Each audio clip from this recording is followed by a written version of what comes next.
اعوذ باللہ من الشیطان الرجیم بسم اللہ الرحمن الرحیم وَإِن جَنَحُوا لِلسَّلْمِ فَاجْنَحْ لَهَا وَتَوَكَّلْ عَلَى اللَّهِ إِنَّهُ هُوَ السَّمِيعُ الْعَلِيمُ۔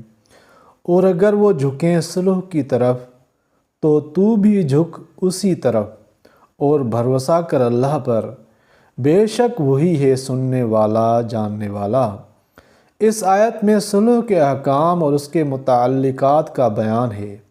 ارشاد فرمایا وَإِن جَنَحُوا لِلسَّلْمِ، لفظ سلم بفتح سین اور سلم بکسر سین دونوں طرح صلح کے معنی میں آتے ہیں۔ معنی آیت کے یہ ہیں کہ اگر کفار کسی وقت صلح کی طرف جھکیں تو آپ کو بھی جھک جانا چاہیے۔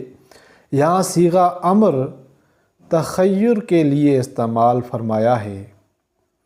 مراد یہ ہے کہ جب کفار صلح کی طرف مائل ہوں تو آپ کو بھی اختیار ہے، اگر مسلمانوں کی مصلحت صلح میں محسوس کریں تو صلح کر سکتے ہیں۔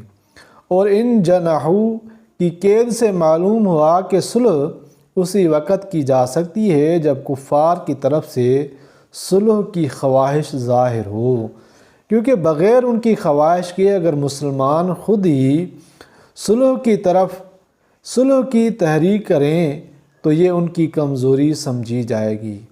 ہاں، اگر کوئی موقع ایسا آ پڑے کہ مسلمان کسی نرغے میں گھر جائیں اور اپنی سلامتی کے لیے کوئی صورت بجز صلح کے نظر نہ آئے تو صلح میں پیش قدمی بھی بقول فقہا جائز اور اشارات نصوص سے ثابت ہے۔ اور چونکہ دشمن کی جانب سے صلح کی خواہش ہونے میں یہ احتمال رہتا ہے کہ وہ مسلمانوں کو دھوکہ دے کر غفلت میں ڈال دیں اور پھر یک بارگی حملہ کر دیں، اس لیے آخر آیت میں رسول کریم صلی اللہ علیہ وسلم کو یہ ہدایت دی گئی ہے کہ وَتَوَكَّلْ عَلَى اللَّهِ إِنَّهُ هُوَ السَّمِيعُ الْعَلِيمُ، یعنی آپ اللہ تعالیٰ پر بھروسہ کریں کہ وہی خوب سننے والے جاننے والے ہیں۔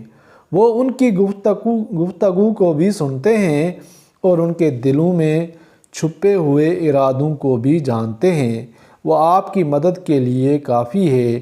آپ ایسے بے دلیل احتمالات پر اپنے کاموں کی بنیاد نہ رکھیں اور ایسے خطرات کو اللہ کے حوالے کر دیں۔ اللہ تعالیٰ قرآن پاک کو سمجھنے اور عمل کرنے کی توفیق عطا فرمائے۔